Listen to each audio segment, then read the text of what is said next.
How to overcome the loneliness. একাকিত্ব দূর করবো কেমন করে? একাকিত্ব এটা মারাত্মক বড় খারাপ জিনিস যদি আপনি একাকিত্বের অর্থ না বোঝেন। মনে রাখবেন, মুমিন বান্দা কখনো একা হতে পারে না। আল্লাহ তাআলা বলছেন ওয়া হুয়া মাআকুম আইনামা কুনতুম, আয় মেরে বান্দে তু अकेला नहीं है, तू जहां है मैं तेरे साथ ही हूं। সুবহানাল্লাহ পড়েন, wherever you are I am always with you। আল্লাহ বলছে বান্দা তুমি একাকী হয়েও না, একাকিত্ব বোধ করো না, আমি আল্লাহ তোমার সঙ্গেই আছি। সুবহানাল্লাহ পড়েন।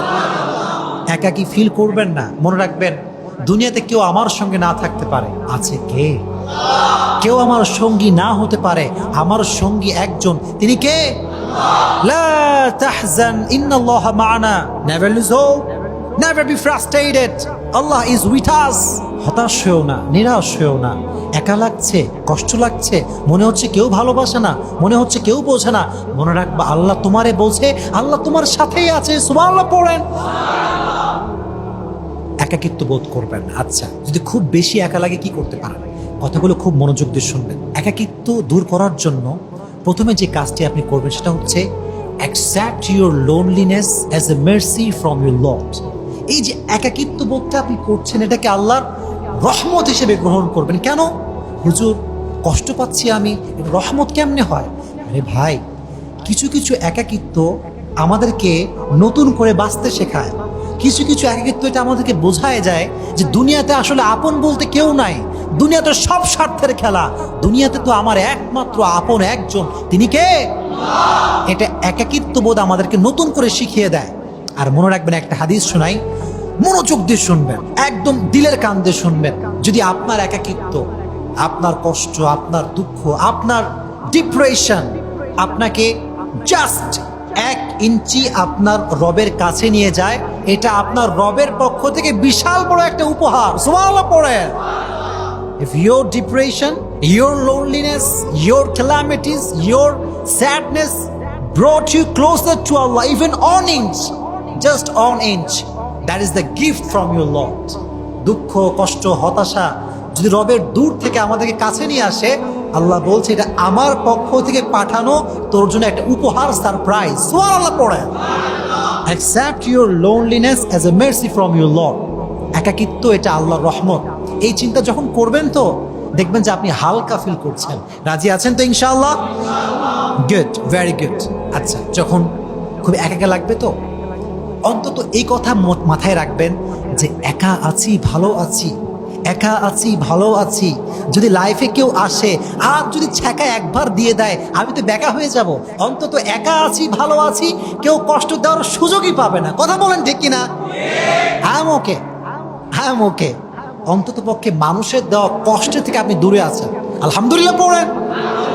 যখনই আপনি ডাবল হবেন, ছায়া খাওয়ার আশঙ্কা খুব বেশি, কষ্ট পাওয়ার আশঙ্কা খুব বেশি। সো আপনার ডিপ্রেশন কাজ করতে পারে। তো হালাল জীবন সঙ্গিনী না আসা পর্যন্ত আপনি যে একা আছেন, এটার জন্য সবসময় পড়বেন আলহামদুলিল্লাহ। মন খুলে সকলে পড়েন আলহামদুলিল্লাহ। 1 নাম্বার। 2 নাম্বার দোয়া। বলেন 2 নাম্বারে কি? যদি একাকিত্ব দূর করতে চান, দুটো হাত তাহাজ্জুদের নামাজে আল্লাহর কাছে তুলবেন। আল্লাহকে বলবেন, আল্লাহ তুমি জানো যে আমি অনেক একা, তুমি জানো আমার কেউ নাই, কেউ আমাকে বোঝে না, কেউ আমাকে বোঝার মতো নাই, কেউ আমাকে ভালোবাসার মতো নাই, সব স্বার্থপর এই দুনিয়ায়। আর আমি যদি চাই একাকিত্ব দূর করবার জন্য হারাম কোনো রিলেশন করতে পারি, হারাম কোনো সম্পর্ক করতে পারি, তবে শুধুমাত্র তোমার দিকে তাকিয়ে, তোমার ভালোবাসায় আমি কোনো হারাম রিলেশনশিপ করছি না, আমি কোনো হারামে যাচ্ছি না। আর তুমি তো আমার মনের খবর জানো, তুমি না আমার রব, তুমি অতি দ্রুত আমার একাকিত্ব দূর করে দাও। যদি এমন দোয়া করতে পারেন, অচিরেই আল্লাহ তাআলা আপনার দোয়া কবুল করে নেবে। সুবহানাল্লাহ পড়েন। আল্লাহর কাছে বেশি বেশি দোয়া সকলেই করবেন তো ইনশাআল্লাহ। মাশাআল্লাহ। 3 নাম্বার, এটা হচ্ছে লাস্ট মেন্টালি আল্লাহর সঙ্গে কানেক্ট হবেন। Let me explain. আপনি রাজশাহীর বাসিন্দা, আমরা সবাই থাকি কোথায়? রাজশাহী। যদি আপনি ঢাকায় যান, মনে রাখবেন আমাদের যে একাকিত্ব এটা 2 প্রকার। এটা কয় প্রকার? সায়েন্টিফিক এক্সপ্লেনেশন ভালো করে বুঝবেন। এই লোনলিনেস হচ্ছে 2 প্রকার। একটা হচ্ছে ফিজিক্যালি লোনলিনেস, আরটা হচ্ছে মেন্টালি লোনলিনেস। শারীরিকভাবে আমরা কেউ একা না। এই যে আমি এখানে বসে আছি, ওয়াজ করছি, কত মানুষ এখানে।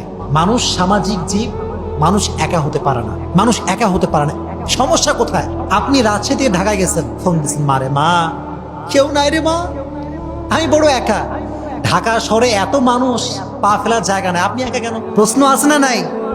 প্রশ্ন আছে এই জন্য যে ভাই শারীরিকভাবে সবাই আপনার সঙ্গে আছে, মেন্টালি আপনার সঙ্গে কেউ নাই, কেউ না, কেউ বুঝবে না, আমাদের থাকবোই না, বাড়ি যাবো কেন? মেন্টালি আপনি কারোর সঙ্গে কানেক্টেড নন, ফিজিক্যালি আপনি কানেক্টেড। তো একাকিত্ব লাগে কখন জানেন? যখন মেন্টালি আপনি মনে করছেন যে আসলে আমার লাইফে কেউ নাই। তো মেন্টালি যখন এটা বিশ্বাস করতে পারবেন কেউ নাই, আছে কে? এই বলেন বলেন বলেন, আছে কে? কেউ বোঝে না, বোঝে কে? তো যখন মেন্টালি এটা বিলিভ করতে পারবেন যে আমি একা হতেই পারি না, আমার রব তো আমার সঙ্গে আছে, আমার রব তো আমাকে দেখতেই পাচ্ছে, আমার রব তো আমাকে বুঝতেই পারছে, যদি এটা মেন্টালি বিলিভ করতে পারেন, দেখবেন আপনার যে একাকিত্ব বোধ এটা অটোমেটিক্যালি দূর হয়ে যাবে। সুবহানাল্লাহ পড়েন। রবের সঙ্গে মেন্টালি কানেক্টিভিটি বাড়াবেন। রাজি আছেন ইনশাআল্লাহ? যুবকরা, যখন তুমি সিঙ্গেল, তোমার বন্ধু কিন্তু বেশি সুবিধার না। বন্ধু আর কতদিন সিঙ্গেল থাকবি, আমি একটা ম্যানেজ করে দিচ্ছি, এদিকে আয়, আমার কাছে অনেক কালেকশন আছে, কেমন লাগবে বল, সাদা কালো ফর্সা ধলা যা বলবি তাই দিব, কোনো সমস্যা নাই। কি এরকম বদমাইশ বন্ধু আছে না নাই? তুমি কিন্তু এইটা বলো না যে ভাই তাই তোরে আর কতদিন সিঙ্গেল থাকবো, তুই বল, দে একখান দে আমারে। না, नो माय फ्रेंड नो, आपको ये कहना नहीं है, आपको ये कहना है कि मेरे दोस्त अगर अकेलापन दूर करने के लिए मुझे हराम में ही जाना पड़े तो उससे 1000 गुना ज्यादा अच्छा तो ये है कि मैं अकेला ही मर जाऊं। ঠিক কিনা বলেন? যদি একাকিত্ব দূর করতে আমাকে হারামের আশ্রয় নিতেই হয়, এর চাইতে আমি একা মরে যাব, হারামের আশেপাশেও আমি যাব না। কথা বলেন ঠিক কিনা? পারা যাবে ইনশাআল্লাহ। আল্লাহ তাআলা আমাদের সবাইকে যা যা বললাম মানা, বোঝা, আমল করার তৌফিক দান করুক। সকলেই পড়েন আমিন।